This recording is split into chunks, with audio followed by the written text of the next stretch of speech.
तो दोस्तों शुरू करते हैं आज की इंफ्रा न्यूज। पहली खबर जो आ रही है वो है हमारी Indian space research organisation ISRO से रिलेटेड, जो कि फ्यूचर एम्बिशन बहुत ज्यादा हाई रख रहे हैं। आप जानते हो कि हमारे यहाँ पे ह्यूमन मिशन भी प्लान है और एक इसके वजह से एडवांस रॉकेट बनाने का काम यहाँ पे हो सकता है। नाम होगा नेक्स्ट जनरेशन लॉन्च व्हीकल, जिसका नाम सूर्या भी रखा जा सकता है। तो बेसिकली इसरो के जो चीफ है सोमनाथ सर, उन्होंने इंटरव्यू दिया था एनडीटीवी के लिए, जहाँ पर इन्होंने ये बात कही है। Human space flight to moon ISRO के मिशन में है, ऐसे उन्होंने कहा है। अगली खबर दोस्तों जो आ रही है वो है चेन्नई मेट्रो फेज 2 से रिलेटेड, जहाँ पर कास्टिंग वर्क कंप्लीट हो गया है लाइन 4 के लिए, जहाँ पर इसकी वजह से काफी ज्यादा इंपॉर्टेंट सेक्शंस जो फेज 2 चेन्नई मेट्रो के लिए होंगे वो कंप्लीट हो गए हैं। अगली खबर दोस्तों रही बेंगलुरु से, जहाँ पर सर्कुलर रेल नेटवर्क बनाने के लिए 23,000 करोड़ रुपीस स्टेट गवर्नमेंट ने अनाउंस किए हैं। जो ये बेसिकली रूट होगा वो एक 287 किलोमीटर लंबा नेटवर्क होगा, जो वडरहल्ली, देवनहल्ली, मल्लूर, हीली, सोलूर इन जगहों से गुजरता हो जाएगा।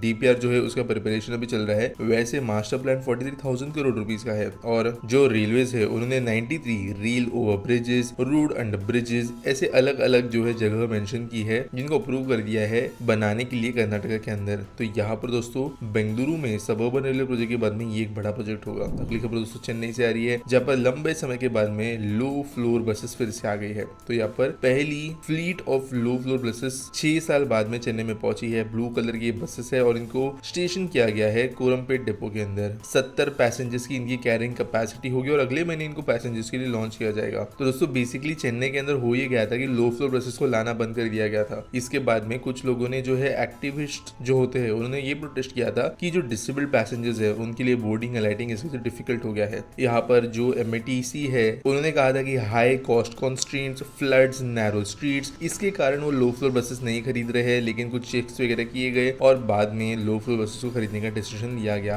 अगली खबर दोस्तों तमिलनाडु से आ रही है, जिन्होंने कहा है कि वो होसूर में एयरपोर्ट बनाएंगे और जो कॉन्ट्रैक्ट है वो बेंगलुरु इंटरनेशनल एयरपोर्ट लिमिटेड और मिनिस्ट्री ऑफ सिविल एविएशन के बीच में हो गया है। अब वैसे दोस्तों एक यहाँ पे प्रॉब्लम ये है कि बेंगलुरु एयरपोर्ट से 150 किलोमीटर के रेडियस में कोई और एयरपोर्ट नहीं बनना था, लेकिन यहाँ पर जो एनओसीज है वो प्रोबेबली मिल जाएगी, जिसको जैसे होसूर में भी एयरपोर्ट बनेगा। आज के आसपटी सवाल के बारे में बात करें तो रोहन पूछते हैं, if building bullet train is very expensive, why don't we just build new parallel tracks for semi high speed Vande Bharat trains which is much more cost effective which still give much better results than the current network. तो यार देखो यहीं पे जो कहीं ना कहीं पे इंडियंस की सोच जो है ना वो बहुत लिमिटेड हो जाती है और अंडरस्टैंडिंग भी किसी प्रोजेक्ट की जो है ना वो पूरी नहीं की जाती कोई भी बात बोलने के पहले। जो बुलेट ट्रेन का नेटवर्क है पहली बात वो कहीं पर भी एक नॉर्मल ट्रेन के जैसा नहीं होता। एक डिफरेंस जो होता है 100 किलोमीटर पे चलने वाली स्पीड वाली ट्रेन और 350 पे चलने वाली स्पीड में, वो बगल में ट्रैक्स बना के पॉसिबल नहीं है। कोई बस ट्रेन की स्पीड बढ़ा दो, इंजन कैपेसिटी बढ़ा दो कार के जैसे, वैसे यहाँ पे नहीं चलता ट्रेन के अंदर। Track system, signalling system, station,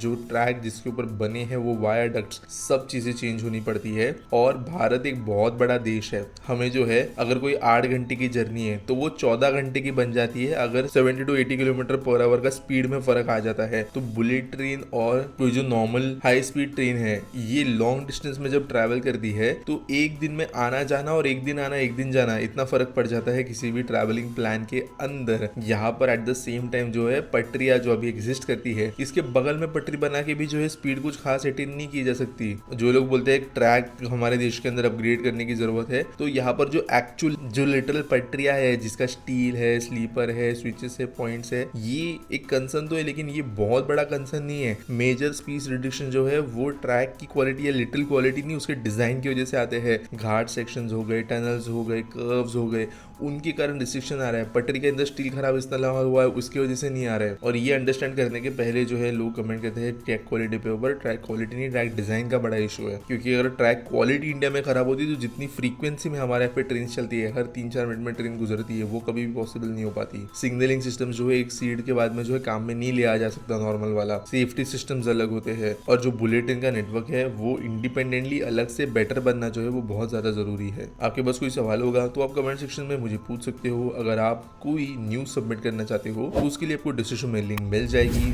बाकी मैं हूँ आकाश भावसार, आप देख रहे हो इंफ्रा न्यूज। मिलेंगे अगली वीडियो में।